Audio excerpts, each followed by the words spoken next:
Cek. Selamat pagi, Assalamualaikum warahmatullahi wabarakatuh semuanya. Waalaikumsalam warahmatullahi wabarakatuh. Selamat pagi, Pak. Pagi, Pak. Selamat pagi, Pak. Oke, semoga sehat-sehat ya. Sebelumnya saya mau ngecek dulu bagaimana kualitas suara saya di sini, apakah bisa didengarkan dengan baik atau terlalu besar, terlalu kecil? Sudah baik, Pak. Oke, Sudah, good. Pak. Nah, kalau kalian memperhatikan ini di eh, sekitar saya ada suara apel, ya, gitu. Jadi semoga tidak apa ya ibaratnya, semoga tidak menjadi halangan untuk pagi ini kita kuliah ya. So, sebelum kita memulai perkuliahan pagi ini, lebih afdal untuk kita berdoa terlebih dahulu ya, demi kelancaran dan keberkahan ilmu yang kita dapatkan pagi ini. Berdoa menurut agama dan kepercayaan masing-masing, silahkan dimulai.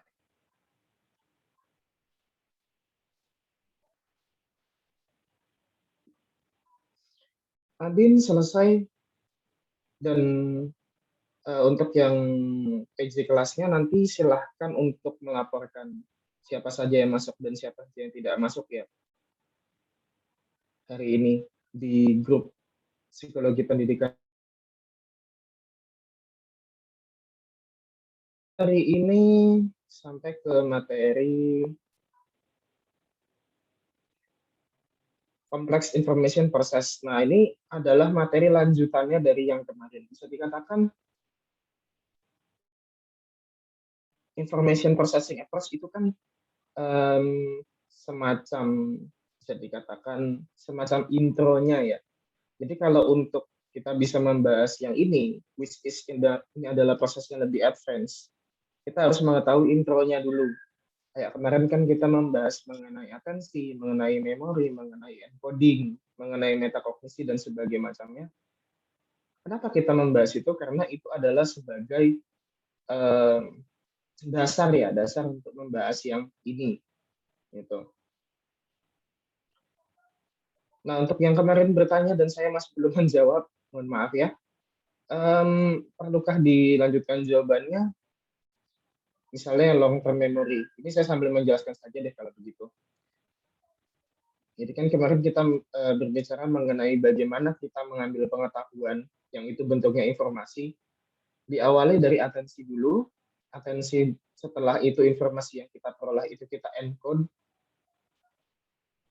Kita encode sehingga dia di working memory kita. Yang kita pakai untuk kerja, untuk beraktivitas dan sebagainya macamnya. Nah, apabila memori tersebut relevan dan kita simpan dalam jangka waktu yang sangat panjang, itu nanti masuknya di long term memory seperti itu. Nah, tapi apabila kita akan menggunakan memori yang di long term memory untuk bekerja, itu kan kita harus ambil kembali dan kita letakkan di working memory. Seperti itu. Nah, di dalam long term memory kemarin ada yang bertanya mengenai perbedaan bagaimana cara kita menyimpannya. Jadi ada yang metodenya itu network, ada yang metodenya itu skema, ada yang metodenya itu adalah fuzzy ya. Nah, kalau yang network, jadi memori kita itu di long term memory itu disimpan dengan utuh, tapi dia itu berkoneksi satu sama lain, sehingga memori yang A berhubungan dengan yang B, C berhubungan dengan yang D, dan seterusnya seperti itu. Jadi ketika kita mencoba untuk mengingat satu memori, itu akan ada serangkaian memori lain yang ikut. Nah, kalau yang skema ini seperti skemanya Piaget. Begitu. Jadi kita menyimpan informasi itu per pengetahuan di long term memory kita. Jadi ada beberapa konsep sekaligus yang kita simpan di sini, dan konsep itu apabila dia berbeda, dia tidak bersentuhan satu sama lain. Dia akan berinteraksi dengan konsep atau skema yang sama di sini. Kalau fuzzy itu adalah kita menyimpan memori itu berdasarkan apa yang menurut kita penting. Jadi kita tidak pernah merekam seutuhnya memori. Itu sama dengan kenyataan yang kita alami waktu itu. Kita merekam hal yang menurut kita penting, apa yang menurut kita mau kita ingat. Begitu. 3 itu ya. Nah, hari ini kita membahas psikologi pendidikan, kita membahas kompleks information process, yang ini adalah lanjutan yang kemarin. Apa sih yang kita bahas kalau ini memang merupakan lanjutan dari yang kemarin? Nah, dalam proses ini, kita akan membahas mengenai, oke, saya besarkan dulu supaya lebih enak dilihat ya.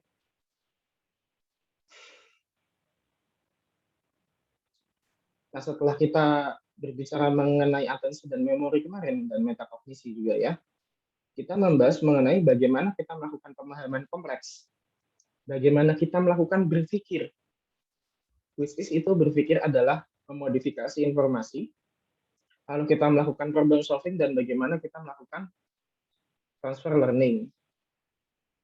Seperti itu.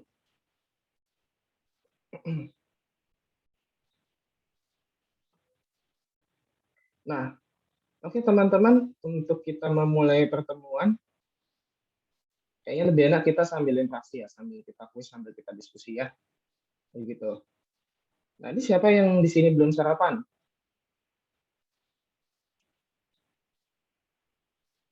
Saya, Pak. Saya, Oke. Pak. Saya, Pak. Banyak apa sedikit ini? Udah, kalau begitu. Kita bahas mengenai pembentukan apa ya, konsep ya. Kita bahas mengenai pembentukan konsep, tapi kita menggunakan contoh makanan. Begitu. Oke. Nah, mari kita membuat konsep. Ini apa yang bisa kalian buat konsepnya dari dua makanan yang ada di samping? Coba, ada yang tahu? Silakan raise hand. Konsep apa yang bisa kalian buat dari dua makanan di samping?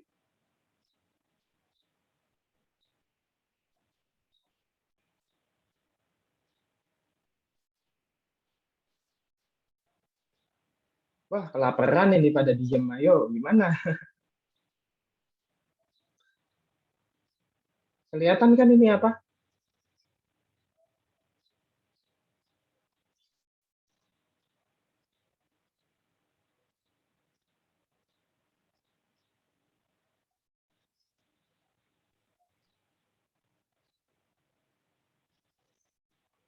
Kok ya iklan ini loh, ini makanan, ini loh dua, ini makanan. Konsep umumnya itu apa? Sama-sama mie goreng mungkin, Pak. Oke, kita sama-sama mie goreng. Yang lain?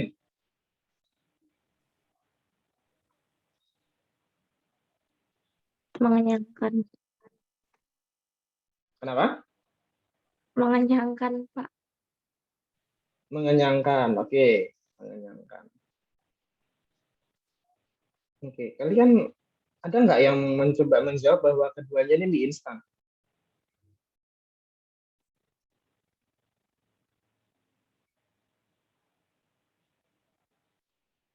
Gitu. Oke, ya sudah ya. Ini tadi contoh misalnya Ragita. Dia menggunakan konsepnya ini adalah keduanya ini mie goreng, Pak. Oke, kita coba sebentar saya modif slide-nya dulu ya.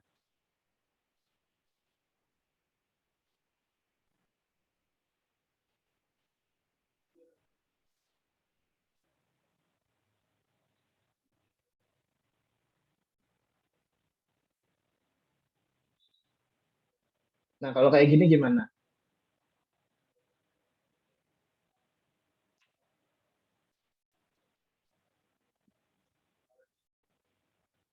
Konsepnya jadi apa ini? Sama-sama mie instan, Pak. Oke, sama-sama mie instan. Kenapa? Karena ini ada yang goreng, terus tiba-tiba ada yang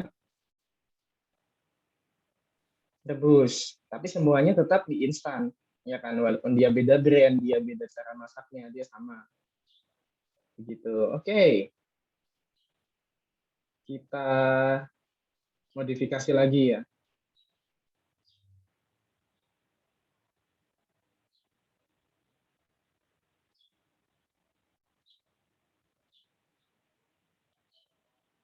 Oke, nah kalau kayak gini gimana? Berarti kan konsepnya berkembang kan.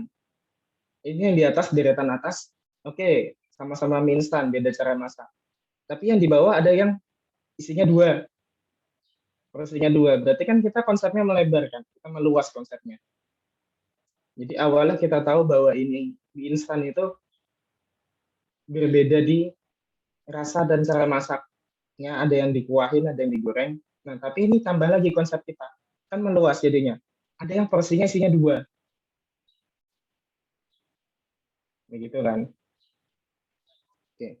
Jadi semoga saya memberikan contohnya makanan ini tidak membuat kalian merespon dengan wah tiba-tiba makanan gitu. Karena belum sarapan atau bagaimana ya. Oke, nah saya akan mencoba menambahkan lagi konsepnya di sini.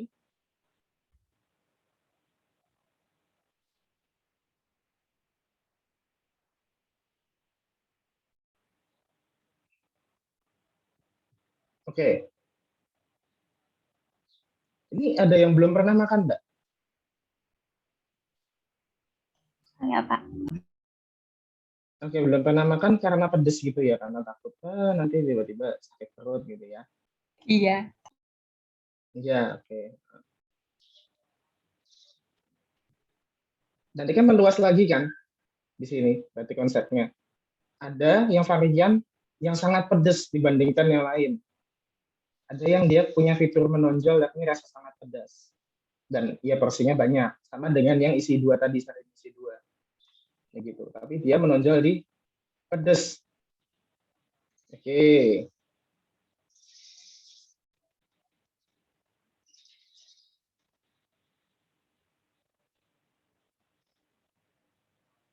Lanjut lagi, ada seperti ini. Jadi kan kita nambah lagi, oh ternyata ada yang versi menggunakan daging asli. Mewah-mewah seperti ini kan banyak kan, Indomie juga punya. Sedap juga punya. Dengan kata ini kan kita konsepnya kan terus meluas. Mengenai iya ini instan, tapi dengan mie instan ini ada berbagai karakteristik di sini. Gitu. Oke, sambil lanjut lagi.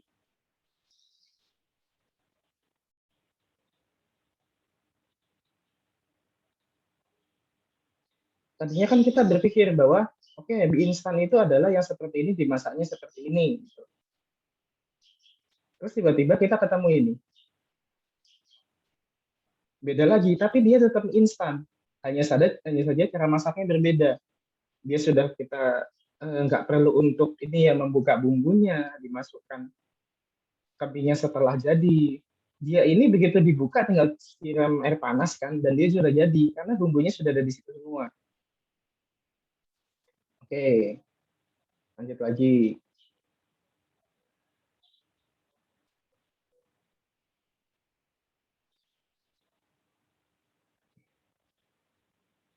Kita langsung ini saja, kita habiskan saja. Nah, lalu ketika kita berpikir bahwa mie itu oke bahannya tepung, nah tiba-tiba keluar ada yang dia bahannya bayam. Lalu di paling pojok kan kita misalnya mengetahui bahwa mie itu pokoknya ada bumbunya. Nah ini ada yang tidak ada bumbunya, ya kan? Nah, maksudnya seperti itu. Bahwa ketika kita membuat konsep, kita kan akan membutuhkan banyak sampel, gitu kan? Dari banyak sampel itu kita berusaha untuk membuat suatu rangkuman mengenai informasi tertentu dengan karakteristik berbeda-beda, dan di situ kita membuat simpulannya seperti apa. Kita lanjut membahas konsep ya.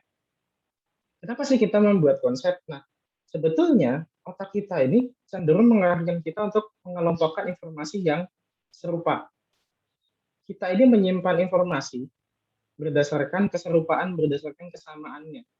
Dan sambil kita membuat rangkuman yang berdasarkan kesamaan tersebut, kita itu membuat kesimpulan dan mengorganisasikannya. Ini semua adalah proses sadar. Dan kata lain, kita ini melakukan ini secara kehendak kita sendiri. Nah, tapi simpelnya, sebetulnya, proses ini kenapa sih dilakukan oleh kita? Kenapa dilakukan otak kita? Ini adalah proses yang memudahkan otak kita dalam bekerja. Begitu. Bayangkan kamu misalnya menghafal beberapa komponen konsep tadi, misalnya saya memberikan contoh Tadi di instan itu ada 9. Bayangkan kalian menghafal 9 itu secara mentah. Nggak akan nyantol. Tapi otak kita ini biasa untuk membuat informasi tersebut menjadi dikelompokkan berdasarkan kemiripannya. Lalu dia melakukan organisasi tersebut, ingatan itu di organisasi ya berdasarkan karakteristik tertentu. Begitu. Coba misalnya kalian dulu menghafal mengenai undang-undang. Ini saya membuat contoh yang lain. Kita menghafal mengenai undang-undang. Biasanya kita akan misalnya per bab atau per pasal. Itu kita akan mencari kesamaannya dulu. Oh, yang ini pasal ini bahas ini. Nanti butir-butirnya itu pokoknya dari yang dibahas di babnya ini atau di pasalnya ini, nanti butir-butirnya itu pokoknya yang A membahas mengenai misalnya definisi, lalu isi, lalu apa dan ini. Tapi intinya pasalnya ini adalah tentang nih, kan seperti itu. Kita menghafal konsep, oh bab ini membahas ini. Nah, bab ini bahasan besarnya tuh ada berapa saja. Nah, dari bahasan besar yang berapa saja ini, intinya tuh apa masing-masing bahasan besar itu. Kan seperti itu. Kita secara sadar, kita meminta otak kita seperti itu, dan otaknya merespon. Begitu. Nah, oke. Dan juga kita menciptakan konsep itu adalah kemampuan kognitif yang berada di atas hanya sekedar mengingat. Begitu. Jadi ini proses yang lebih advance. Nah, kita juga biasanya dalam kita membuat konsep itu kan ada hierarki, seperti kita menghafal pasal tadi, kita membahas pelajaran tadi. Itu kan ada hierarkinya. Jadi kan dari yang bab besar terus ke pasal, lalu ke isi butir pasal gitu ya. Lalu dari misalnya yang tadi konsep pelajaran, konsep yang umum, lalu lama-lama ke yang lebih spesifik, lama-lama lebih spesifik lagi seperti itu. Ini juga misalnya tadi kita dalam contoh mie instan ya, kita kan membuat hierarki. Misalnya, dan ini kan beda-beda setiap orang bisa jadi. Misalnya kita membuat hierarkinya dari yang mahal ke yang murah. Seperti itu, yang high class ke yang low class. Jadi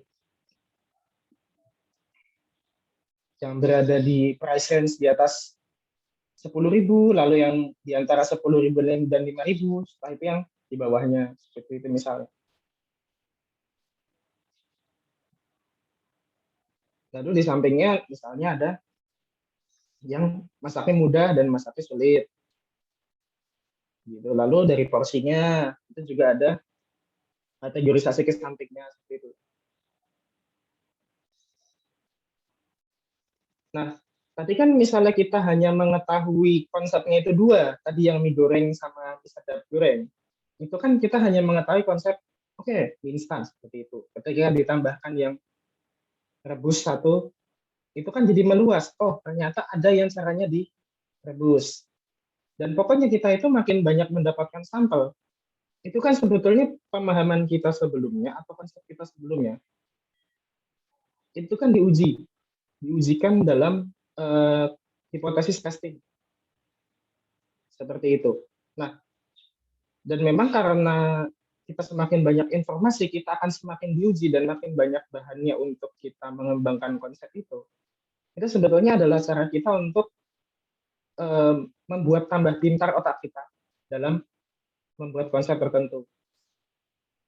Jadi makin banyak bahannya, makin banyak dan untuk kita cross-check. Seperti itu, konsep ini akan semakin bagus.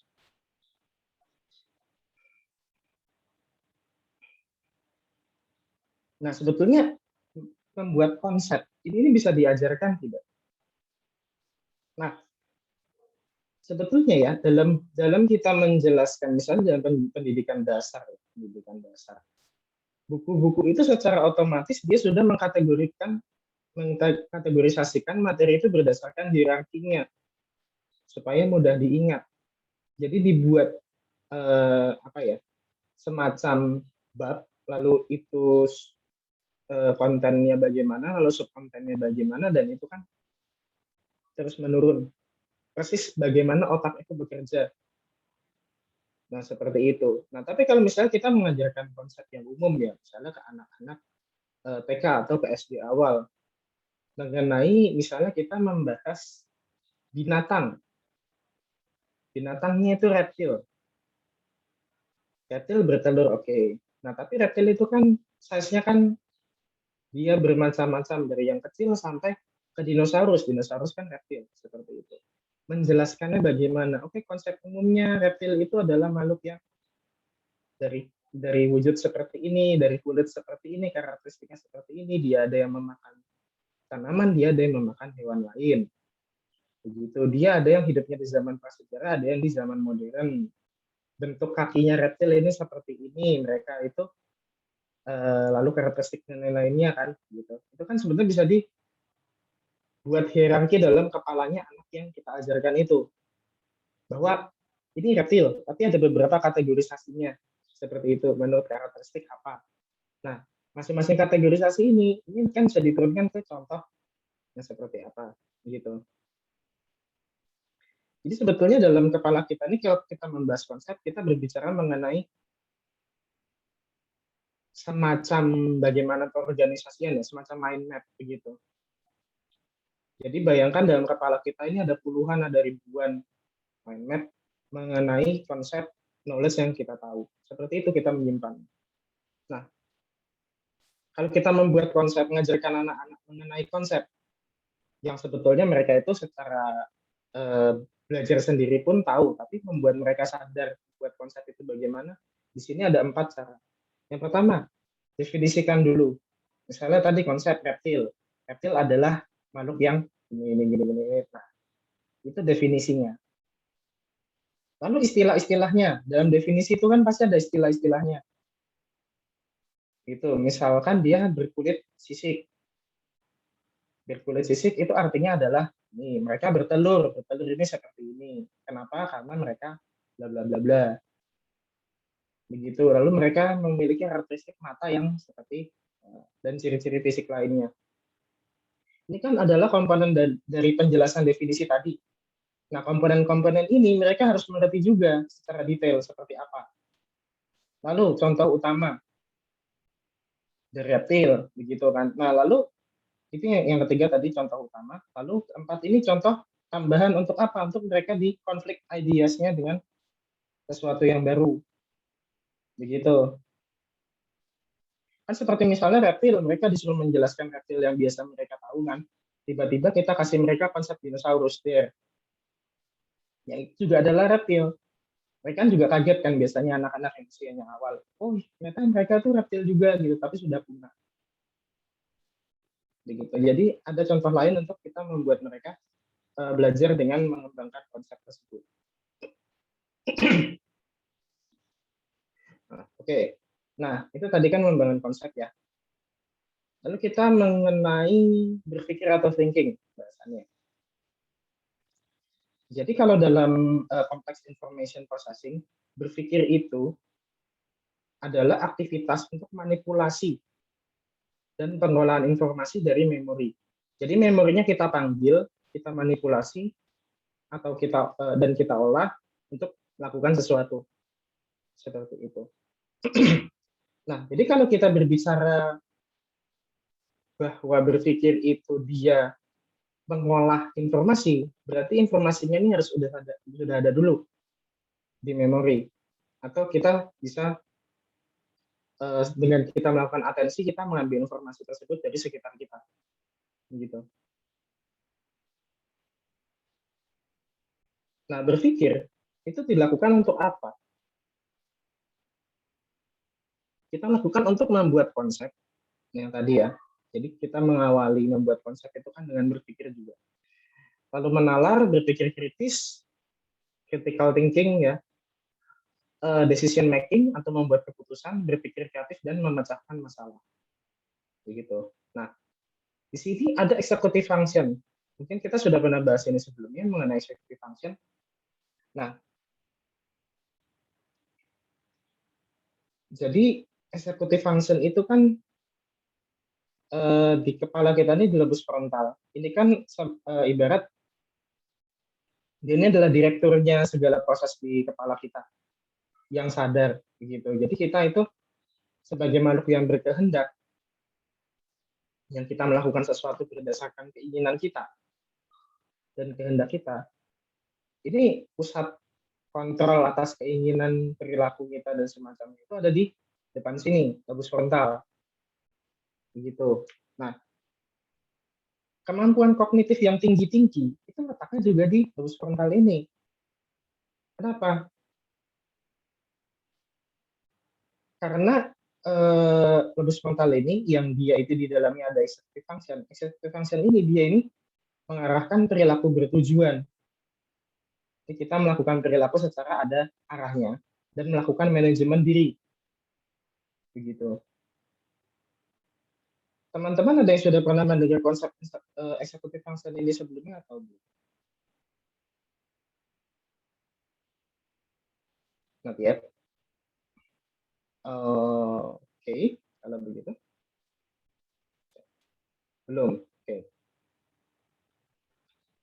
Nah, jadi begini.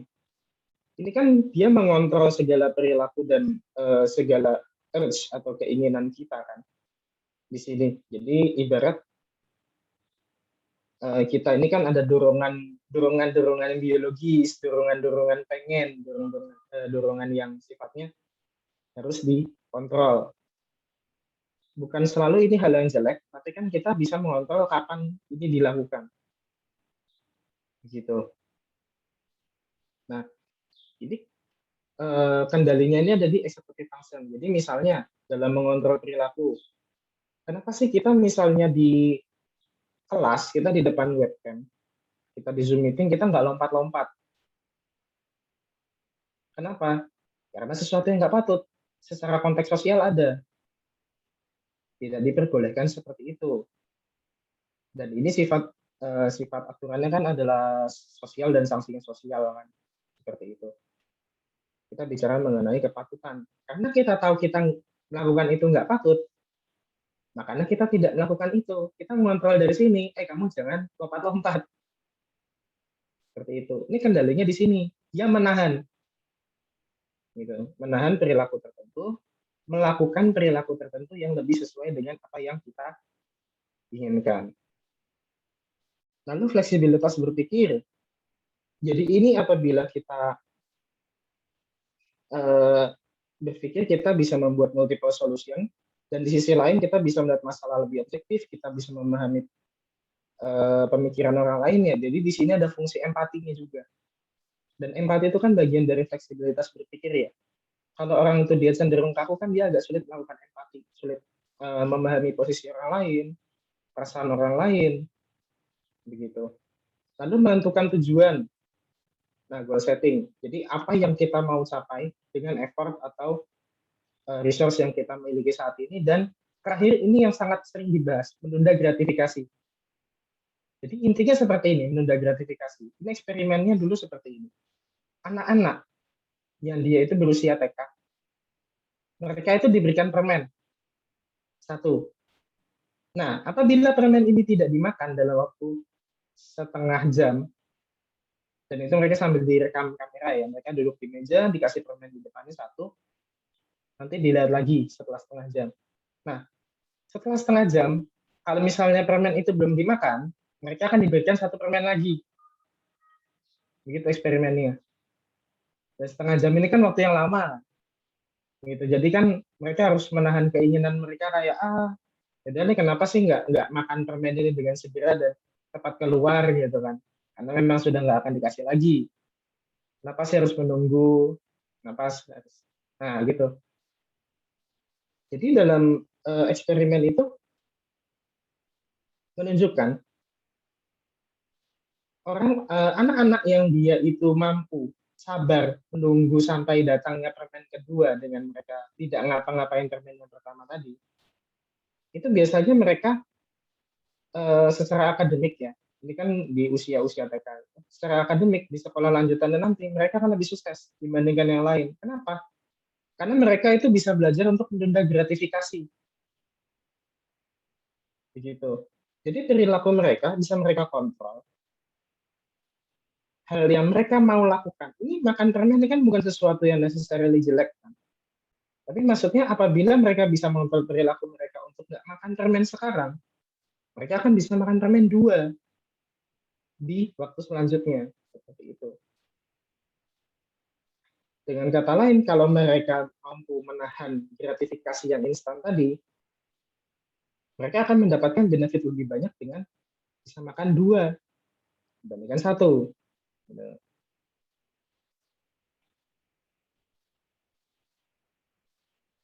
Nah,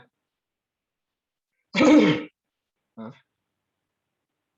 Seperti yang eksperimen tadi sudah sampaikan, jadi executive function ini dia akan menentukan kesuksesan anak-anak dalam kesiapan sekolah dan kesuksesan pengembangan diri pada remaja dan dewasa. Ini bukan sesuatu yang kita bahas hanya ketika anak itu kecil, tapi ini menjadi bahasan yang relevan ketika dia juga nanti remaja dan dewasa. Kenapa? Mayoritas hidup kita ini kan tentang mengontrol, tentang kita menanggapi sesuatu dan kita itu merespon dengan respon yang appropriate, respon yang tepat, ya kan? Nah, bagaimana kita menciptakan respon yang tepat? Dengan mengontrol diri, menyesuaikan diri dengan apa yang dibutuhkan di situasi tersebut. Dan di sini executive function sangat bermain, gitu. Nah, lalu reasoning. Ini kalau kita bicara mengenai reasoning dan habis ini kita bicara mengenai kreativitas ya. Ini ada mata kuliahnya sendiri nanti di semester 3 namanya kreativitas dan keberbakatan. Begitu. Jadi creativity and giftedness kalau dalam bahasa Inggris. Nah, reasoning. Reasoning ini adalah kegiatan yang istilah lainnya adalah membuat alasan ya. Beralasan, berlogika. Kenapa kita melakukan itu? Untuk mencari sebuah kesimpulan. Begitu. Kesimpulan atau penjelasan atas sesuatu. Nah, reasoning ini kita dapat melakukannya dengan induktif. Jadi dari spesifik ke umum atau diduktif dari umum ke khusus. Oh, ingatnya gampang. Diduktif D depan. Berarti dari ide umumnya itu adanya di depan. Begitu. Kalau induktif ide umumnya ada di belakang. Nah, ini sebelah kanan yang tulisannya warna biru ini kan ada contohnya. Induktif jadi dari informasi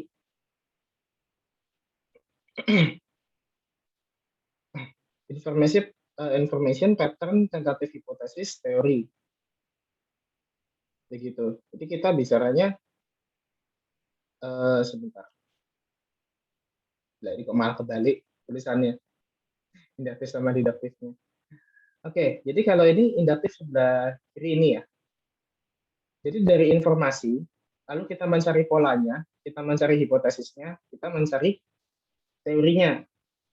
Jadi tujuan kita itu mencari informasi untuk membuat hipotesis, gitu. Nah, kalau yang diduktif, ini diduktif yang kanan ya. Jadi tulisannya ketukar nih. Diduktif, kita itu punya teori dulu. Kita punya ide umum dulu. Ide umum ini lalu kita membuat hipotesisnya, kita mencari buktinya, benar nggak sih seperti itu, lalu kita mengkonfirmasikannya. Nah, menurut kalian sendiri, ini kan di sini ada dua jenis. Kalian ini tipe yang melakukan yang mana spesifik? Yang induktif atau diduktif? Biasanya melakukan yang mana?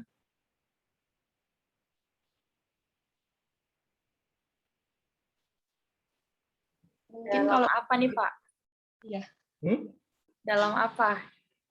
Nah, iya, maksudnya kan kalian juga bisa secara subjektif menilai lebih sering apa Didaktif lah Pak. Induktif, oke.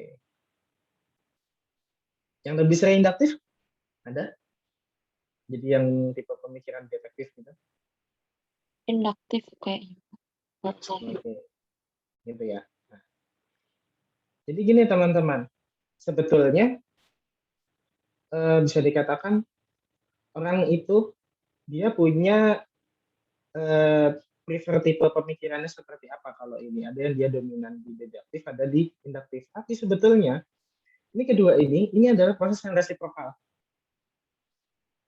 Intinya begini, setelah kita selesai melakukan yang induktif, kita melakukan yang deduktif. Setelah itu diulang lagi, induktif lagi, deduktif lagi. Kita akan melakukannya dengan berulang-ulang. Seperti itu. Tapi orang itu ada yang dia kuat di salah satunya. But after all, kita semua melakukan keduanya sekaligus, seperti itu, teman-teman. Jadi jawabannya seperti itu.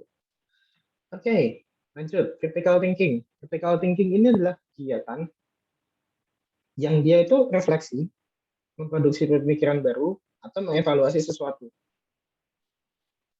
Jadi, intinya, kalau critical thinking, kita itu mencoba untuk meletakkan judgment kepada suatu informasi.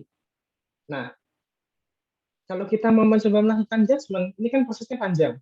Ada informasinya dulu, ada standar yang mau kita taruh, dan sebagainya. Jadi, ini memang bentuk thinking yang lebih advance juga. Jadi, makanya kan ini satu tema. Pemikiran-pemikiran atau proses berpikir yang advance. Nah, jadi critical thinking ini juga bisa dikatakan salah satu hal yang sangat signifikan di dalamnya yang sangat berpengaruh kepada critical thinking ya. Itu adalah kita sadar dulu secara objektif mengenai hal yang kita hadapi atau situasi di sekeliling kita. Biasanya critical thinking ini ditopang oleh konsep yang tadi yang mengenai kesadaran di sekitar kita. Itu namanya adalah konsep mindfulness. Begitu. Jadi bagaimana kita tidak hanya menjalani sesuatu, tapi kita paham kenapa kita menjalani itu, proses yang kita jalani itu seperti apa, halangan yang kita temui itu seperti apa. Ini kan konsep mindfulness ya. Biasanya ini dalam intervensi psikologi ya, intervensi psikologi atas masalah-masalah di klien. Ini termasuk dalam metode konseling. Mindfulness kan kita mencoba menyadarkan si klien ini mengenai permasalahan dia apa dengan dia lebih sadar apa yang terjadi di sekitar dia. Seperti itu. Nah, ini juga sama dengan critical thinking. Critical thinking ini sulit dilakukan apabila kita tidak objektif, kita tidak peduli, dan kita masa bodoh terhadap apa yang terjadi di proses itu.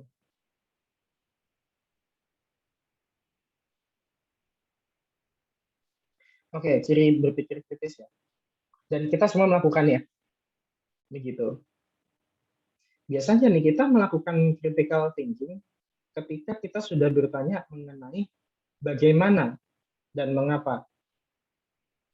Kenapa ini penting? Karena kalau kita berpikir bertanya mengenai bagaimana dan mengapa, kita ini berusaha untuk menyelesaikan atau memahami sesuatu itu dengan sudut pandang yang evaluatif.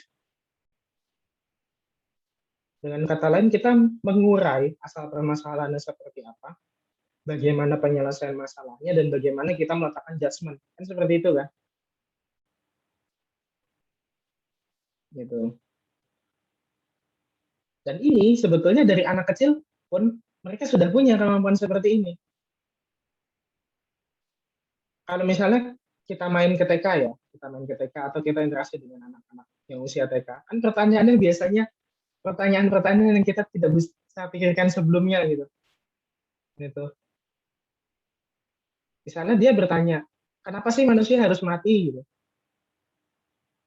Nah, itu kan kompleks banget kan. Padahal mereka nanya biasa aja. Memang kenapa deh? Bisa ada kenapa? Iya, kemarin Mbah aku habis meninggal. Gitu. Kok Mbah harus meninggal ya? Nah, itu kan susah bertanya.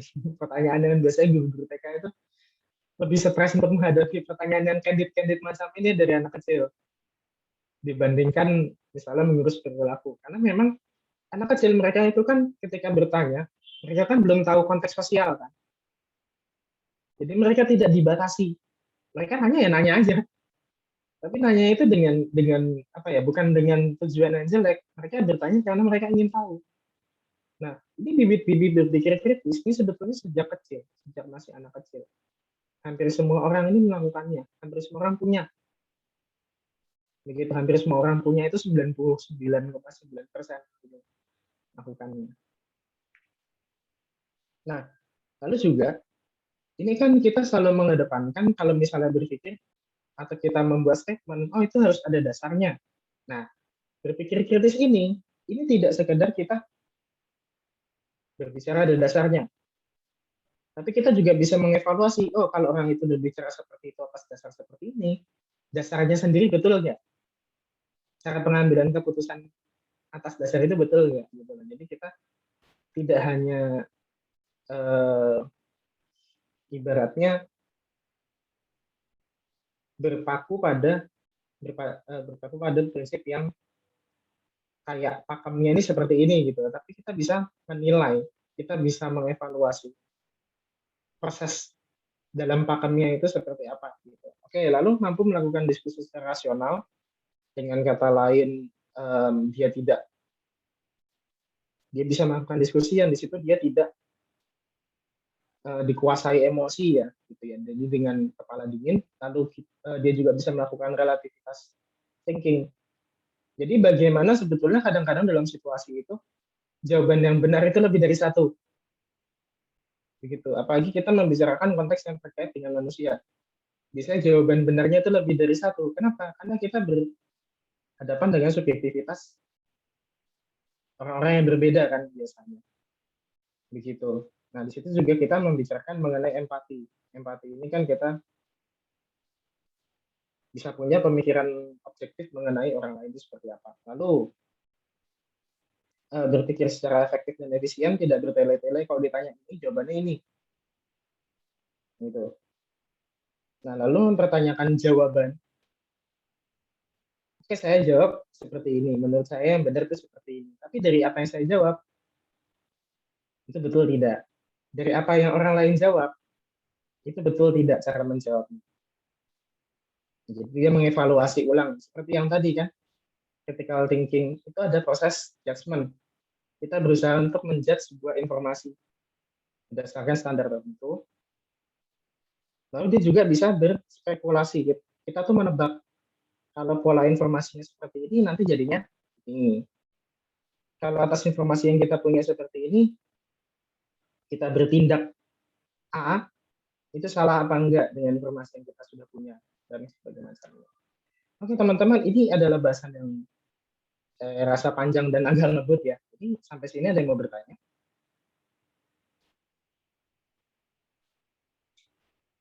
Atau belum? Atau lanjut dulu? Oke, lanjut dulu.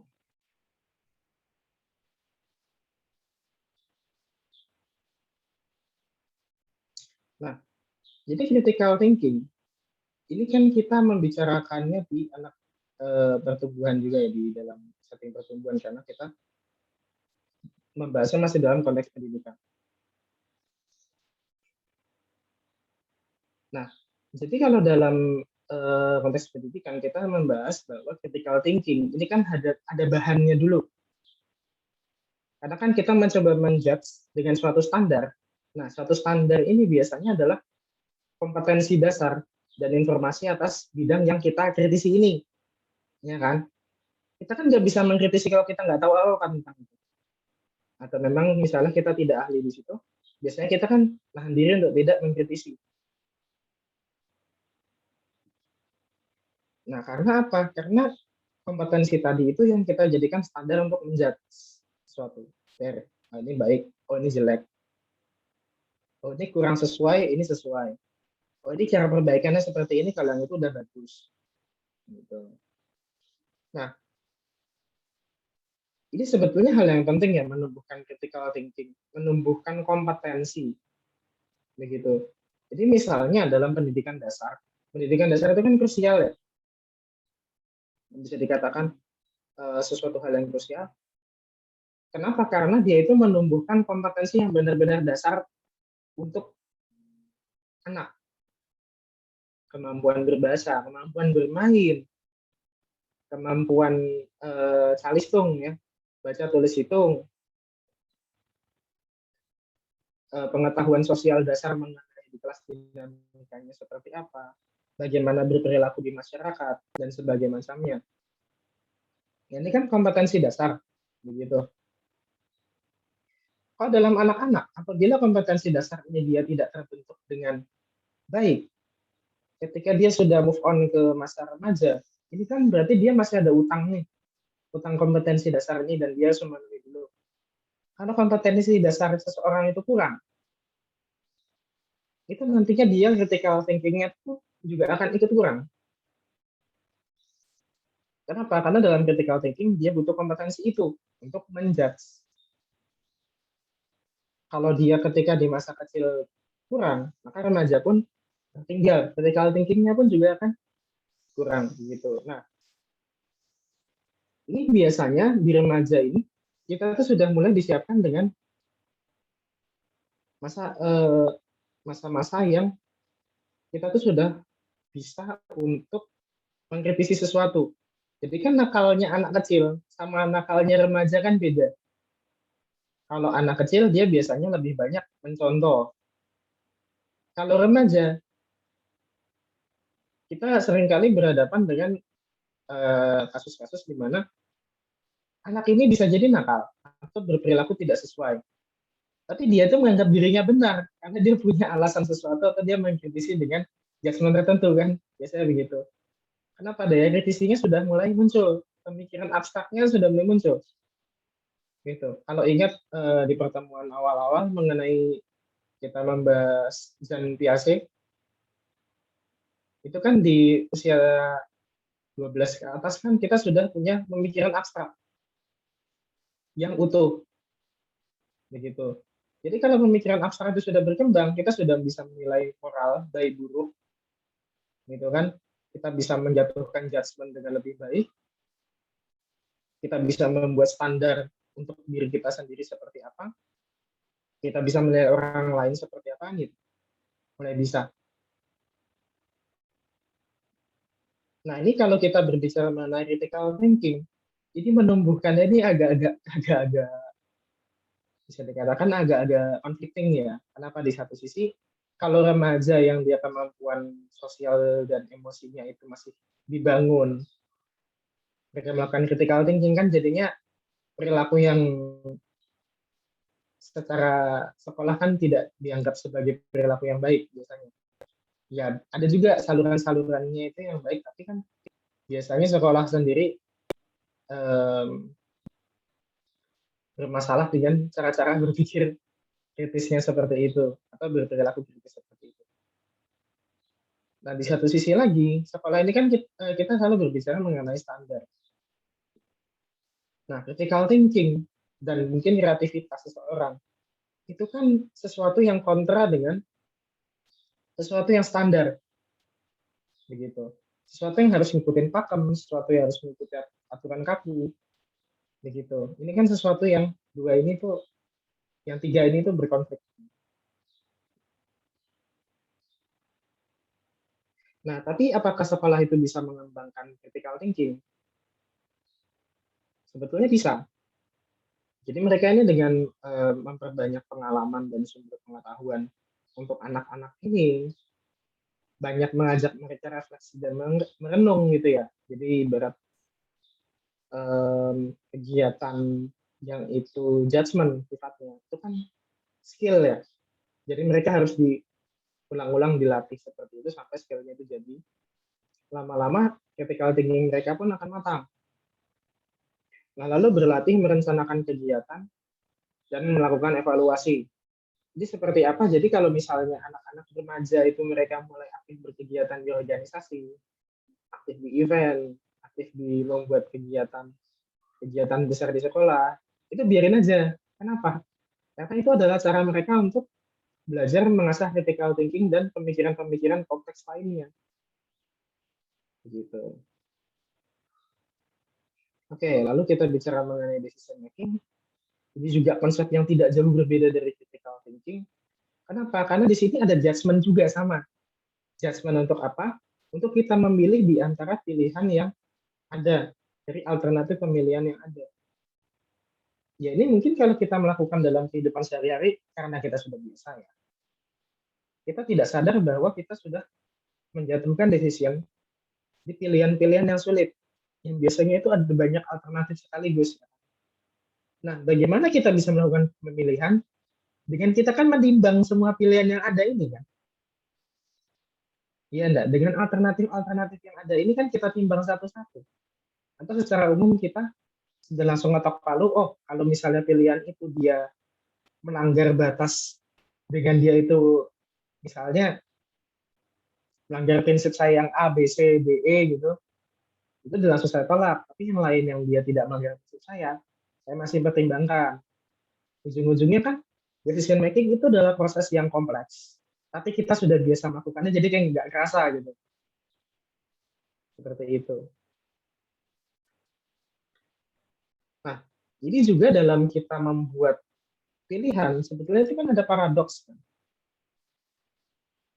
Kita itu berusaha untuk mencari pilihan yang terbaik, tapi kita tidak pernah tahu pilihan yang terbaik itu yang mana. Kalaupun kita berusaha untuk membuat pilihan yang terbaik, faktor untuk menjauhi pilihan terburuk ini pun juga sesuatu yang terkadang lebih besar daripada kita ingin memilih pilihan yang terbaik, kan seperti itu. Jadi ini sebuah konsep yang benar-benar kompleks kita lakukan setiap hari. Nah, ada pula dalam kita membuat keputusan seperti itu, hal-hal yang menghalangi dari kita membuat keputusan yang terbaik. Yaitu adalah halangan dari diri kita dengan pola-pola berpikir yang keliru, yang namanya bias. Bias ini kan banyak ya, jadi kayak logik ini, bendera besarnya itu kan namanya logical fallacy. Begitu. Dan saya rasa kalian sudah cukup banyak tahu mengenai logical fallacy, kalau belum tahu banyak bisa di browsing ya. Misalnya logical fallacy-nya itu straw man, kita mengambil satu argumen dari seseorang atau dari satu situasi. Oh, pokoknya yang ini jelek, jadi sisanya jelek. Kan seperti itu jadi kacau kan? Karena kita menggeneralisir sesuatu yang jelek satu, kita generalisir ke 99 yang lainnya. Straw man seperti itu.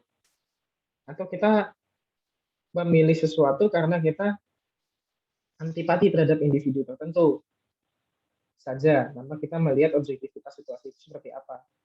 Gitu. Kayak misalnya kita berpikir biasnya itu lebih ke ad hominem, menyerang individu. Gitu. Dan ini kan masih banyak lagi bias atau kita bisa katakan logical fallacy yang kita lakukan dalam pemikiran. Gitu. Nah, nanti kalau dalam anak-anak, decision making mereka masih cenderung gampang. Kenapa? Mereka diajarin konsep A, udah, dan mereka manut konsep A itu. Kenapa? Karena kan mereka masih dalam tahap di mana mereka menginginkan rekognisinya itu dari orang tua atau figur yang lebih otoritatif dibandingkan mereka atau hierarkinya di atas mereka. Jadi mereka cenderung manut. Gitu. Tapi kalau dalam remaja ini sudah mulai kompleks ya, karena kan mereka juga shift untuk manutnya ini kan sudah beda. Mereka kan lebih konform ke nilai-nilai sosial dibandingkan keluarga. Jadi kita kan juga dulu ketika remaja kan merasakan bahwa kita tuh makin geser orientasinya dari kita bertanya ke orang tua menuju kita itu ke lingkungan sosial kita, seperti itu.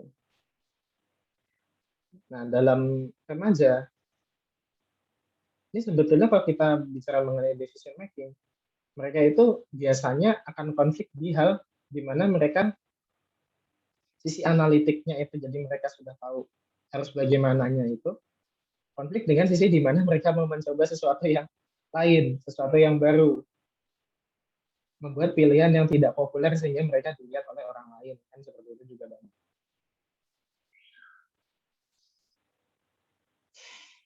Oke, kreativitas. Cukup panjang ya bahasan kita pagi. Nah, kreativitas ini kan biasanya kita berpikir mengenai hal yang unik, yang belum pernah ada sebelumnya, yang ini tidak umum gitu ya. Ini sesuatu yang penemuan yang groundbreaking karena belum pernah ada yang memikirkan sebelumnya. Nah, ini Renzulli ini adalah peneliti tokoh psikologi yang sebetulnya referensinya dari beliau ini sangat banyak mengenai kreativitas. Yang kedua, tokohnya ini adalah Sternberg, yang ketiga ini Guilford. Jadi ini sudah 3 tokoh yang banyak sekali membahas mengenai kreativitas dan ini dijadikan rujukan. Nah, Renzulli ini berpikir bahwa kreativitas ini adalah menghasilkan sesuatu yang unik atau menyelesaikan permasalahan lewat cara yang tidak terpikirkan sebelumnya, tidak biasa. Nah, biasanya juga, ini menurut Sternberg, kreativitas itu dia terpaut di bidang tertentu. Jadi orang itu kadang bisa dikatakan dia kreativitasnya itu ada di bidang A, tapi di bidang B dia tidak kreatif. Gitu kan? Misalnya dia kreativitasnya di bidang musik. Coba misalnya dia lalu diminta untuk melakukan creative thinking di bidang teknik. Kan ini agak tidak masuk. Karena kreativitas ini bukan sesuatu yang bisa digeneralisir. Yaitu terpaut konteks. Dan setiap orang itu berbeda-beda bidang di mana dia bisa kreatif dan tidak kreatifnya. Seperti itu. Walaupun cara berpikir kreatif itu bisa ditumbuhkan lewat latihan kan lama-lama kan kita bisa critical thinking yang tadi dan kita bisa melakukan kreativitas walaupun terbatas di bidang itu. Tapi kalau misalnya di bidang yang memang dia kreatif, effort untuk mengeluarkan kreativitas itu pun tidak sebesar di bidang yang dia tidak kreatif. Nah, lanjut lalu J.P. Guilford, ini kalau kita berbicara mengenai divergent thinking tadi ya, yang mengenai bagaimana kita membuat teori, kita membuat hipotesis terlebih dahulu, lalu kita membuktikannya dan kita membuat banyak data-data spesifik dari situ, atau banyak membuat contoh-contoh, example, atau alternatif outcome dari situ. Nah, dibandingkan pemikiran induktif yang dia itu mengumpulkan banyak informasi dan dia menyimpulkan jadi sesuatu, Guilford ini menganggap bahwa kalau dalam orang-orang yang kreatif, divergent thinking ini malah yang lebih dominan. Gitu loh. Jadi dari dia berteori sesuatu dan dia menghasilkan banyak alternatif solusi atau banyak alternatif pemikiran, inilah yang dinamakan proses berpikir kreatif kalau menurut Guilford. Gitu. Nah, ini kita berbicara mengenai salah satu teori dalam kreativitas ya. Ini teorinya namanya 4P.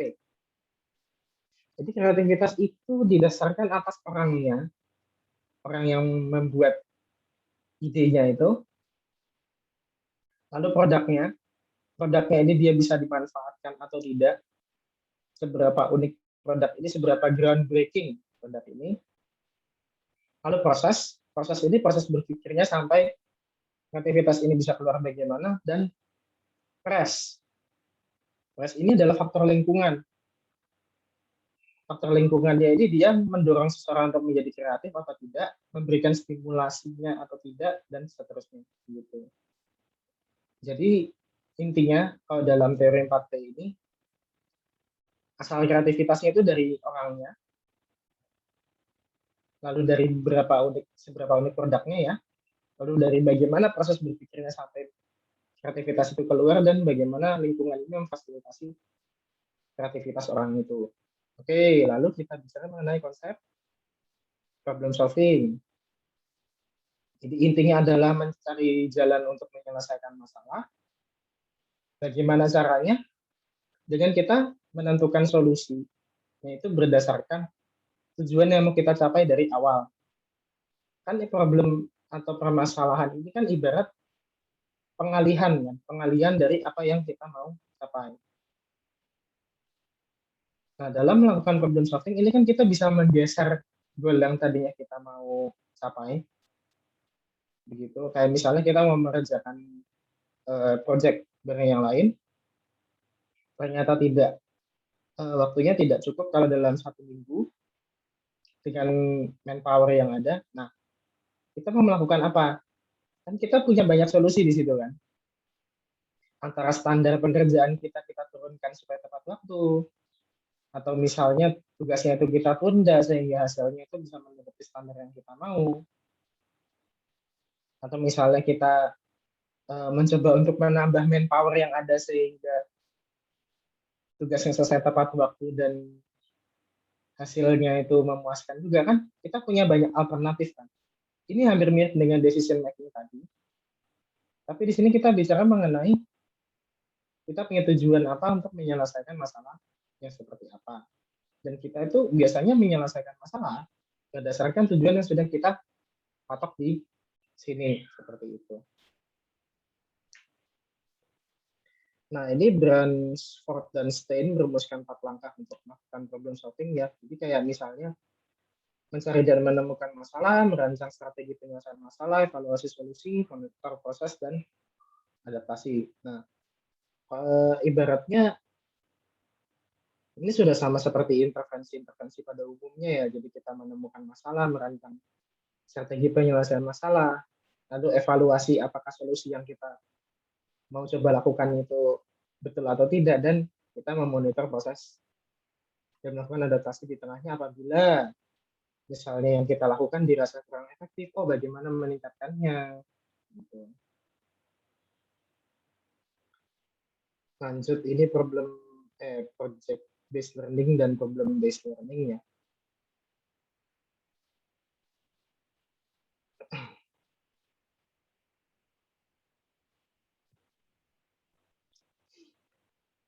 Jadi ini sebetulnya kita mau meng-highlight kalau dalam konsepnya ini adalah bagaimana project based learning dan problem based learning ini dalam kita penyelesaian masalah itu paradigmanya bagaimana. Yang satu dia lebih ke kelompok, yang satu lebih ke bisa dilakukan individu atau kelompok begitu. Nah, yang satu ini dia lebih ke teacher center, yang satu lebih ke student center ya, dan sebagainya. Tapi intinya adalah kita ini mau membahas dalam problem based learning dan project based learning ini mengenai bagaimana pengaplikasian satu masalah dalam dunia nyatanya seperti apa. Begitu, lalu di situ ada evaluasi proses, ada pembelajaran aktif, dan di sini ada peran guru dan murid yang berbeda kalau dalam kelas seperti itu. Oke, kita lanjut. Yang terakhir bahasannya transfer of learning. Nah, jadi kalau misalnya kita mempelajari sesuatu di kelas atau kita mempelajari sesuatu di dunia nyata, ini kan sebenarnya sama saja kan. Kita mempelajari satu pelajaran dalam satu konteks masalah itu. Begitu. Nah, misalnya kita melakukan kegiatan di luar dan ujung-ujungnya kita mengalami suatu kejadian A misalnya. Nah, kejadian A ini kita kan lalu mengambil pelajaran, oh kalau misalnya kejadian seperti itu, saya harus seperti ini supaya kita selamat dalam menghadapi kejadian itu atau lebih lancar dalam menyelesaikan permasalahan itu. Nah, lalu dalam waktu yang lain, kita menghadapi situasi yang berbeda. Tadi kan yang A, kita menghadapi situasi yang B. Transfer of learning ini adalah di mana kita bisa menggeneralisir beberapa nilai dari kejadian yang A tadi, kita generalisir ke kejadian yang B. Begitu, supaya kita memulai untuk menyelesaikan situasi B ini dengan tidak kosong-kosong amat. Dengan suatu dasar yang kita sudah punya sebelumnya. Jadi, transfer of learning ini singkatnya adalah generalisir. Bagaimana satu situasi spesifik itu bisa digeneralisir ke yang umum ini bisa diambil intisarinya untuk menghadapi suatu spesifik dan berbagai macamnya begitu. Nah,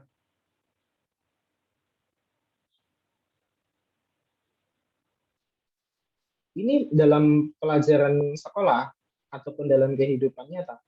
Ini kan kita berusaha untuk supaya dari kita diajarkan sesuatu atau kita mengalami sesuatu, itu kan kita belajar mengenai penalarannya ya. Penalaran dalam kalau kita menghadapi situasi seperti itu, kalau kita menghadapi situasi yang lain yang serupa atau menghadapi pemecahan masalah yang serupa, kita bisa menggeneralisir atau nalarnya dalam situasi sebelumnya bisa kita gunakan di setelah itu. Begitu. Nah, apabila kemampuan untuk menggeneralisir nalar ini lemah, maka biasanya dalam tugas-tugas praktik dia akan lemah. Begitu. Kalau di kelas dia hanya belajar konsepnya saja, dan dia tidak dapat nalarnya ketika di dunia nyata, ya sudah, dia hanya seperti tahu teorinya saja tapi tidak bisa mempraktekkan, seperti itu. Ini ada beberapa jenis transfer pengetahuan. Jadi ada nirvar. Nirvar ini dia sifatnya adalah apakah transfernya ini dekat atau jauh. Jadi situasi A dan B ini seberapa dekat satu sama lainnya. Seberapa banyak informasi yang bisa digeneralisir dalam dua situasi itu. Lalu low road dan high road transfer. Ini bisa dikatakan situasinya ini dia apakah ini situasi yang lebih spesifik ke situasi yang dia itu lebih ke umum, lebih ke besar gitu loh. Skop permasalahannya dari yang kecil ke besar atau dari besar ke kecil atau kecil ke kecil atau besar ke besar. Seperti itu. Jadi kan kadang dalam kita menyelesaikan permasalahan yang lebih kecil, kita bisa menyelesaikan permasalahan yang lebih major dengan kita mendapatkan contohnya itu.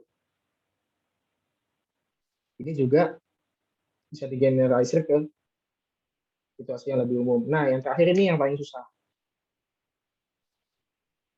Jadi transfer pengetahuan yang beda konteks budaya dan sosial gitu.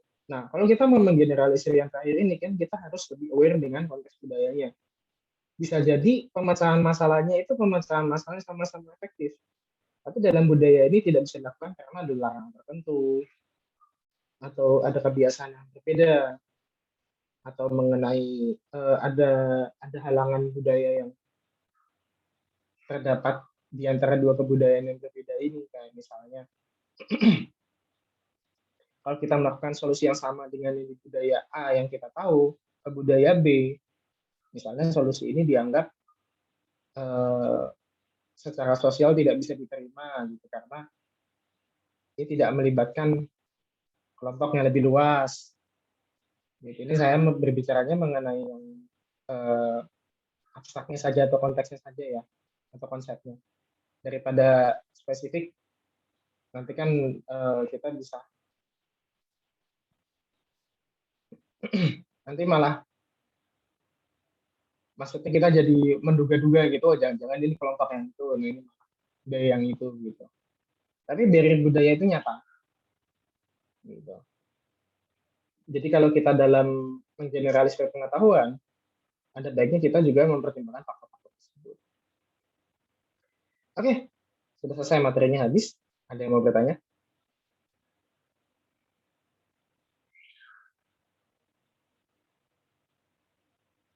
Ada satu, Anissa Nuruski. Yang lain bagaimana? Silakan. Dia ada yang mau bertanya. Oke. Anissa Nuruski, silakan. Izin bertanya, Pak. Tadi kan yang transfer of learning itu kan kayak menggeneralisasikan gitu ya, Pak. Jadi itu kayak menggunakan penalaran induktif gitu kah atau deduktif juga bisa? Itu, Pak. Terima kasih.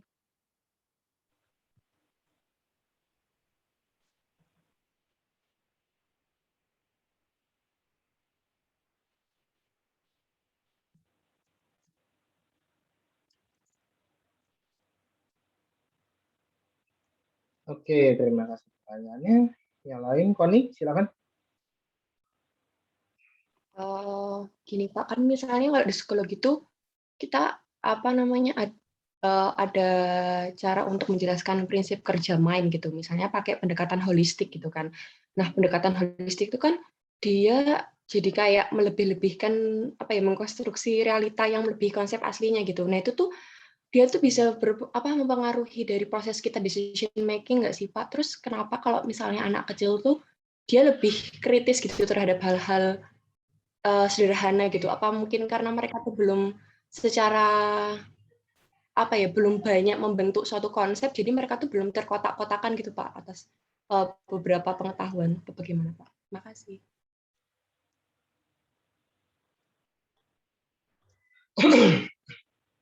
Oke, saya jawab ya.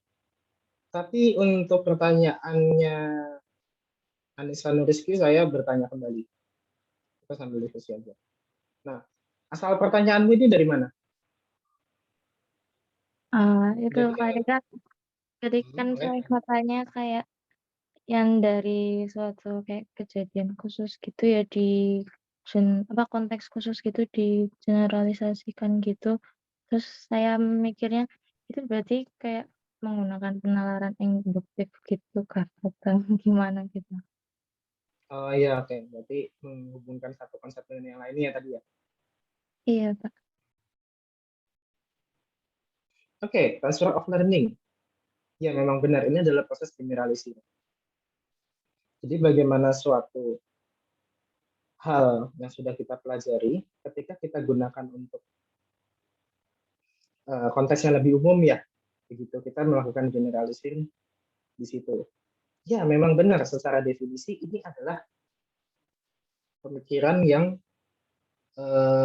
dibutuhkan ini adalah yang induktif kan.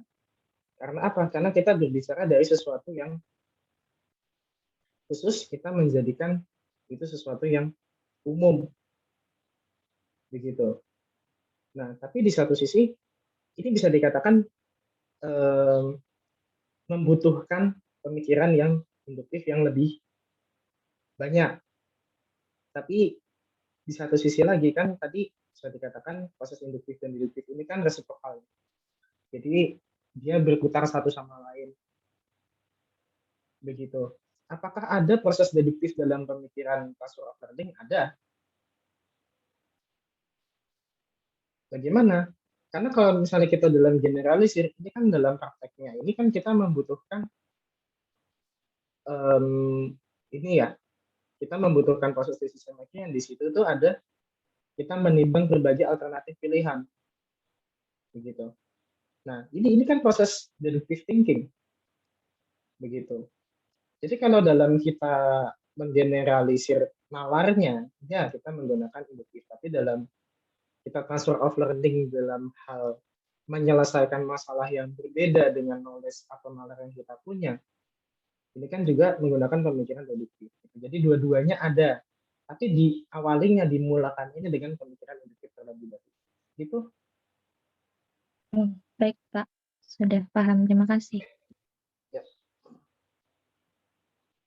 Nah, ini pertanyaannya Koni yang pertama tadi apa ya? Psikologi kan ada penjelasan mengenai cara bekerja mind gitu.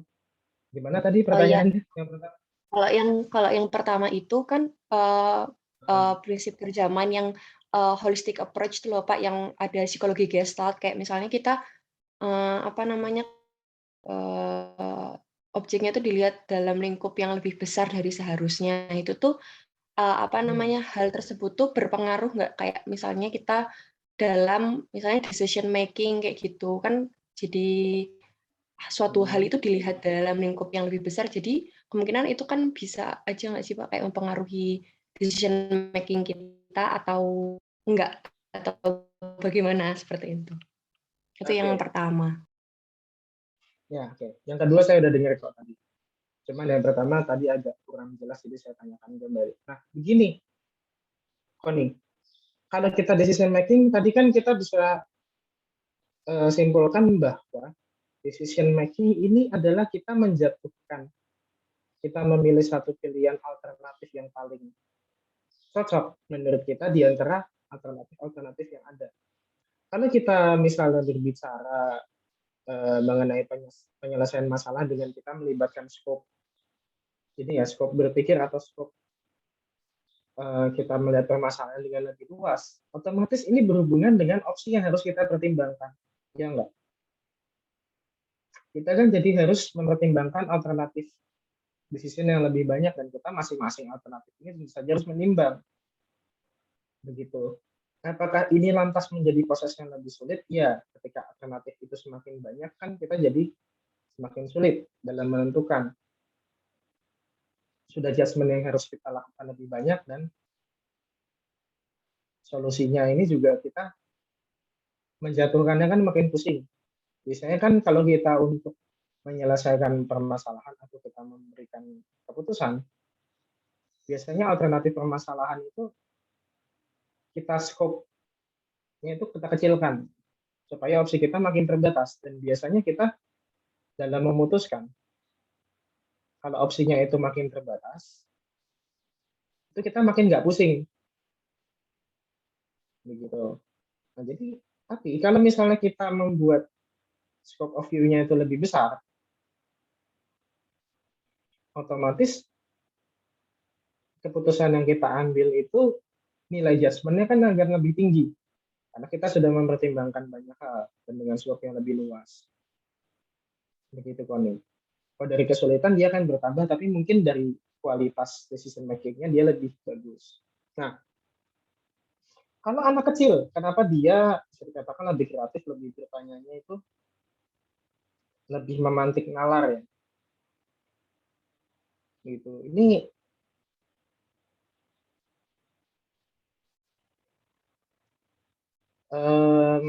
Ini adalah pertanyaan yang tadi sudah saya jawab sebetulnya ketika saya jelaskan. Nah, intinya adalah anak kecil itu dia bertanya karena naif. Dengan kata lain murni karena dia ingin tahu. Begitu. Kalau murni ingin tahu, dia akan bertanya berdasarkan apa yang distimulasikan kepada dia. Sedangkan dia sendiri belum mempelajari mengenai konteks sosial. Ketika dia, ini kan sudah banyak penelitian yang menunjukkan bahwa anak-anak itu ketika di usia playgroup atau TK, kreativitasnya itu jauh melebihi anak perkuliahan atau anak-anak usia SMA akhir. Itu pertanyaan-pertanyaan yang aneh-aneh itu kan biasanya anak kecil kan, tapi setelah anak itu agak dewasa dia biasanya tidak bertanya mengenai itu lagi gitu. Kenapa? Karena dia sudah banyak menemukan pertanyaan-pertanyaan yang dia mau jawab itu jawabannya itu dari aturan sosial atau konteks sosial gitu. Jadi dia tidak bertanya lagi karena dia asumsikan dia sudah mendapatkan jawaban. Nah, jadi jawabannya itu kenapa mereka sudah tidak bertanya mengenai hal-hal itu lagi di usia yang lebih tua, di usia lebih dewasa, itu karena konteks sosialnya mereka sudah tahu, dia sudah paham. Oh ya, ini jangan ditanyakan. Oh ya, ini ya kira jawabannya seperti ini. Oh, nanti kalau saya bertanya seperti ini menyinggung atau tidak, kan seperti itu. Oke, Koni? Berarti itu kalau misalnya anak kecil lebih kreatif tuh, kita ngelihatnya karena mereka belum memahami secara konteks sosial gitu, Pak. Tapi kalau misalnya secara mereka memahami suatu konsep atau skema dari suatu bahasan gitu tuh, mereka sebenarnya gimana sih, Pak? Maksudnya kayak Ya, kan tadi kita mempertimbangkannya secara konteks sosial. Tapi kalau secara pikiran, secara skema dalam otak mereka tuh sebenarnya mereka tuh lebih luas atau malah lebih lebih masih sedikit daripada orang dewasa atau enggak, Pak? jadi begini, tadi konteks sosial itu kan batasan ya, bisa dikatakan batasan. Jadi anak itu dia dibatasi untuk tidak berpikir yang lain, tapi di dalam pagar ini. Ya dengan segala plus minusnya konsep konteks sosial ini ya. Nah, kalau dalam kemampuan anaknya sendiri, mereka bertanya seperti itu, tapi sebetulnya mereka sudah siap belum sih diberikan jawaban atas pertanyaan mereka itu, kan gitu, ya nggak? Nah, dalam konteks kesiapan anaknya, mereka bertanya, tapi mereka ini sudah juga diberikan jawaban-jawaban yang kompleks. Mereka butuh jawaban yang simpel, begitu. Kalau mereka diberikan jawaban yang kompleks, most likely mereka tidak akan mengerti. Jadi dari kesiapan anak ini juga ini kan suatu faktor yang bermain ya. Apalagi jawaban dari apa yang mereka tanyakan itu banyaknya abstrak. Kan kita malah tambah bingung ini kan. Kadang apa ya? Kadang kita tuh bingungnya ketika anak bertanya seperti itu. Kita tahu jawabannya seperti apa, tapi membuat jawaban yang mereka itu paham atau tidak melukai si anak, atau misalnya dia tetap pede untuk bertanya terus, itu kan yang susah. Begitu, karena dari kesiapan mereka untuk menerima jawaban-jawaban yang bisa dikatakan menjawab pertanyaan mereka, which is pertanyaan-pertanyaan dengan jawaban yang abstrak, dengan pembentukan konsep yang itu membutuhkan higher critical thinking seperti itu, yang membutuhkan pengolahan kognitif, pengolahan informasi secara lebih kompleks ya. Itu kan mereka belum sepenuhnya siap. Seperti itu, Poni. Ya, paham. Makasih banyak, Pak. Oke.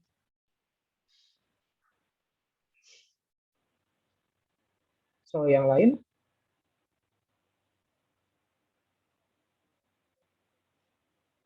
Adakah yang mau bertanya? Kita masih punya waktu 15 menit lagi. Kalau ada yang mau bertanya, silakan. Kalau tidak ada yang mau bertanya, disudahi. Yes, ada yang mau bertanya tidak? Ini kenapa mahasiswi saya jadi tulisan semua begini ya? Ngikutin ini ya, ngikutin Mas Isanul. Oke. Enggak, yang lain ada yang mau bertanya?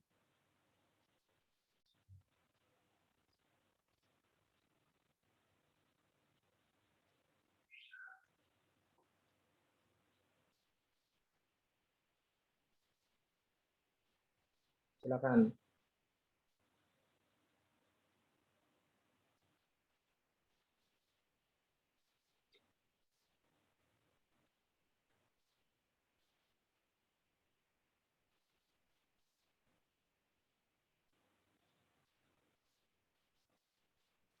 Pak, saya ingin bertanya.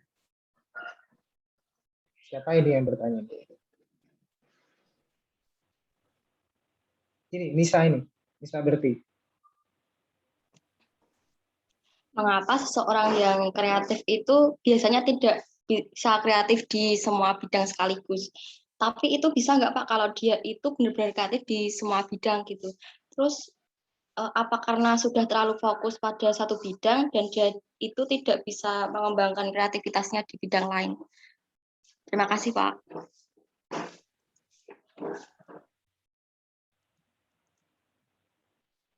Oke. Nah, ini adalah pertanyaan yang enak dijawab dengan pertanyaan juga. Nisa suka bidang apa?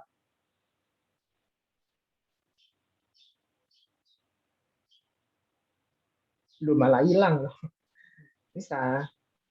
Apa Pak? Iya Pak. Ya, kamu suka bidang apa? Olahraga. Olahraga. Olahraga apa? Banyak Pak sebenarnya, tapi yang fokus itu cuma satu, karate gitu. Karate, bela diri gitu ya. Iya. Kok kamu suka karate? Iya Pak. Enggak? Kenapa? Karena ya emang dari kecil udah masuk klub jadinya ya terbiasa Pak sama kelakuan juga. Kelakuan gitu ya. Jadi bisa sekolah di situ ya, jadi suka gitu. Iya, ya udah dari kecil iya Pak. Oke. Nah, kamu tahu konsep ini enggak di psikologi kepribadian atau psikologi umum ya, humanistik yang namanya self actualization, tahu? Enggak Pak. Apa itu Pak? Enggak. Loh, udah sampai situ belum sih bahasannya?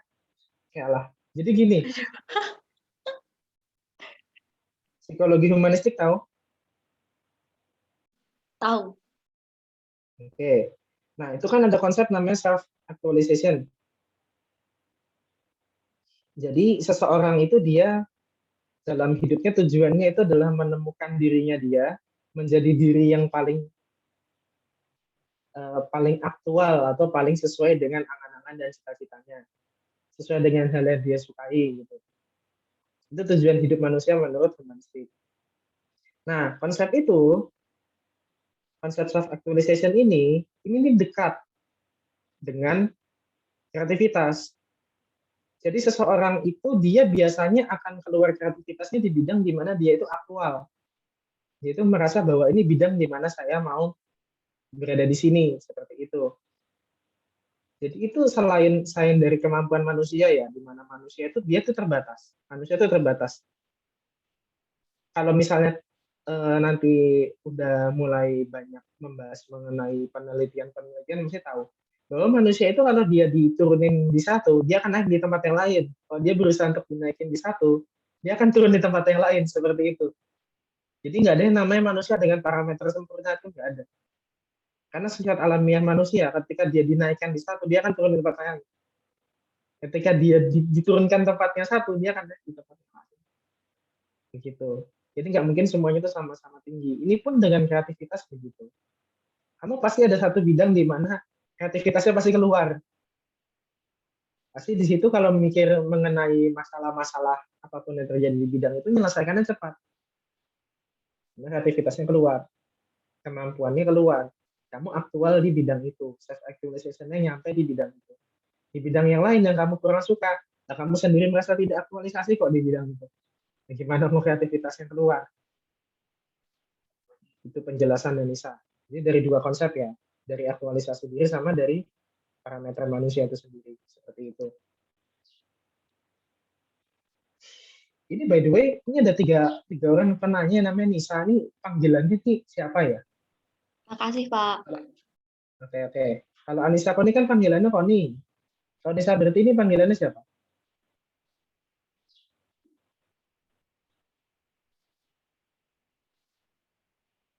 Nah, hilang.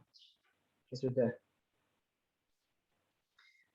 Ini kalau Anissa Nuris ini panggilannya siapa ini? Panggilannya An, Pak. An? Iya. Okay.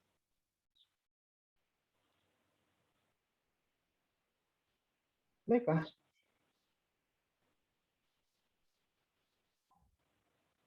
Adakah lagi yang mau bertanya? Pak mau nanya, Pak. Oke. Silakan.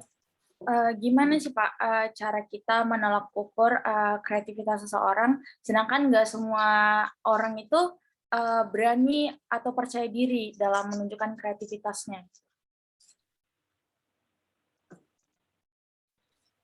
Oke. Nah, jadi di psikologi pendidikan, itu ada misteri. Ada dua hal yang masih menjadi misteri, salah satunya. Gitu. Kenapa dikatakan misteri? Karena kita tahu itu ada, tapi mendefinisikannya gimana kan kita juga bingung. Ya, dua bidang di psikologi pendidikan itu adalah satu learning style. Learning style kenapa jadi misteri? Kita tahu setiap orang itu learning style-nya beda. Tapi coba kamu definisikan learning style itu apa? Kan susah. Karena ada banyak approach kan, misalnya apa? Oh, visual, auditory, kinesthetic. Gitu kan. Oh, kamu kalau yang tipenya ini berarti kamu visual. Oke. Katakanlah dua orang yang sama-sama tipenya visual. Ujung-ujungnya cara pembelajaran mereka berbeda juga. Nggak sama 100%. Ya kan? Siswa itu masih menjadi misteri. Kenapa? Karena kita tahu itu berbeda, tapi kita mendefinisikannya bingung.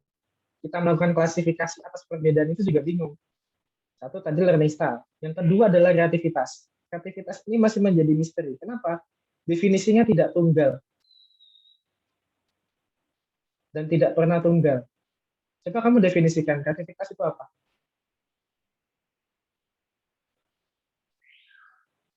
Nah, ya bingung toh. Itu L itu ketawa itu. Nah, bingung toh. Kenapa? Karena kalau kita bilang kreativitas itu tolak ukurnya adalah uniknya, lah buat apa unik kalau tidak bisa dipakai? Dan ada ahli lain yang menyebutkan juga bahwa kreativitas itu faktor praktisnya itu juga dipertimbangkan. Jadi tidak hanya unik. Tapi ahli lain nanti ada yang bilang hal yang lain lagi. Ahli lain ada yang menyebutkan penyebab kreativitas itu berbeda lagi dan sebagainya. Tapi mereka tahu itu pokoknya kreativitas itu yang itu loh. Iya kita setuju yang itu. Tapi yang itu mendefinisikan itu tuh apa gitu. Itu masih sulit. Hanya saja dalam beberapa ahli tersebut mereka ada yang definisinya lebih kuat daripada yang lain ya, sehingga bahkan mereka bisa punya alat ukur mengenai kreativitas. Ada loh alat ukur mengenai kreativitas. Dengan dia mencoba mencoba menilai divergent thinking seseorang kan, karena tadi kreativitas dia dekat dengan divergent thinking kan. Begitu. Tapi menolak ukur kreativitas itu sesuatu yang masih susah. Kita hanya tahunya kreativitas itu ada, ya pokoknya tipe kreativitas itu kayak begitu gitu. Tapi itu kita mendefinisikan secara detail kreativitas seperti apa itu masih susah. Jadi ini masih ongoing proses. Begitu Ragita.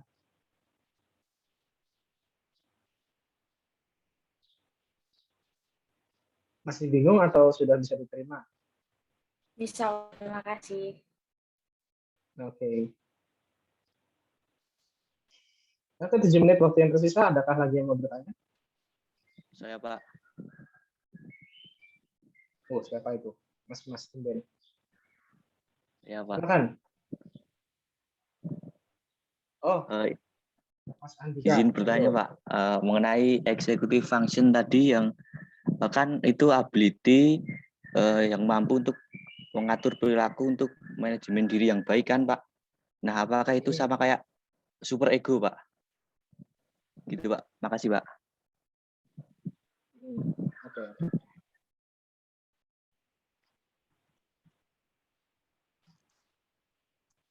Pertanyaanmu bagus. Super ego, ya betul. Karena bisa dibilang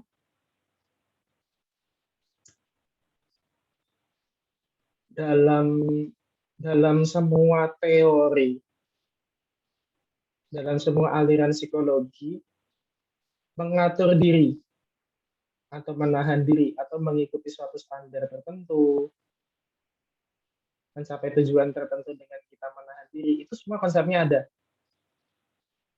di semua teori. Begitu. Dengan kata lain, manajemen diri melalui executive function itu bukan sesuatu yang aneh. Dalam semua teori dibahas soalnya. Hanya saja kalau dalam psikoanalisis kan kita bicara dengan bahasa psikoanalisis ya. Gitu. Kenapa sih kita harus menahan perilaku? Nah, super ego ini kan biasanya kan kita digambarkannya ego super ego itu yang nya itu setan, super egonya malaikat gitu Pak. Jadi kayak dorongan supaya kita menjadi lebih baik. Padahal kenyataannya tidak seperti itu. Jadi kalau ini adalah dorongan kehidupan kita, tapi kan kita harus ngatur. Supaya apa?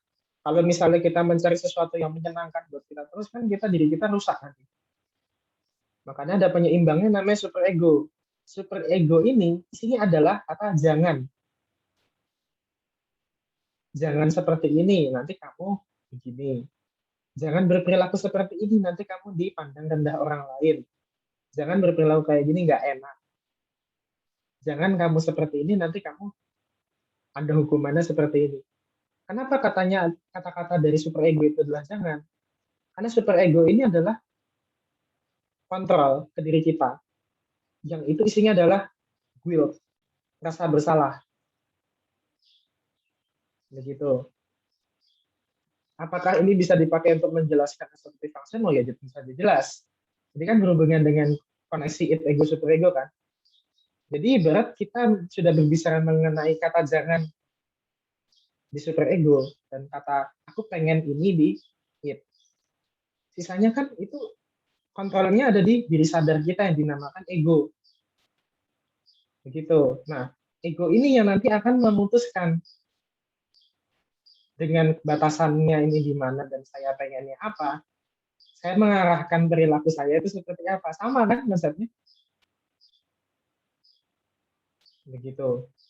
Jadi ibarat goal saya itu apa dari it dan pagir saya itu di mana dari super ego. Kita akan mengarahkan mencapai tujuan kita tuh bagaimana supaya kita berhasil tuh bagaimana gitu. Sama persis tapi dengan dasar teori yang berbeda. Bisa dimengerti Mas Andika? Bisa Pak. Terima kasih banyak Pak. Oke.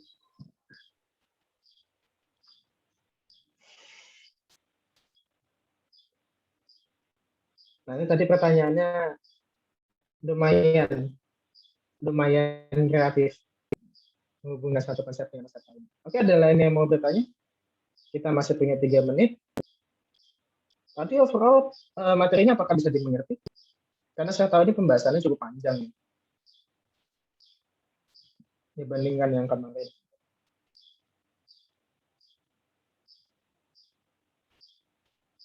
Oke, kalau bisa dimengerti.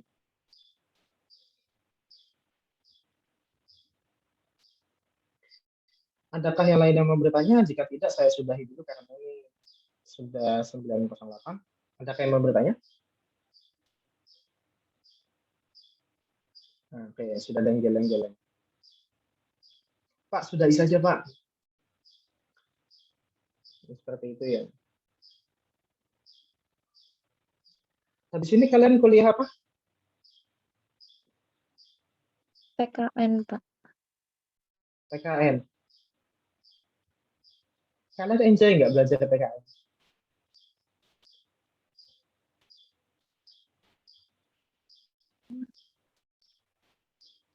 Biasa aja, Pak. Biasa aja. Oke. Begitu.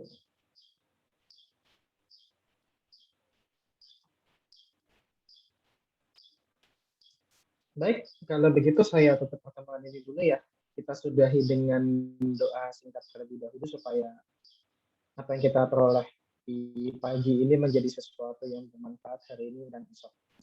Berdoa menurut agama yang dipercaya masing-masing. Kita silakan.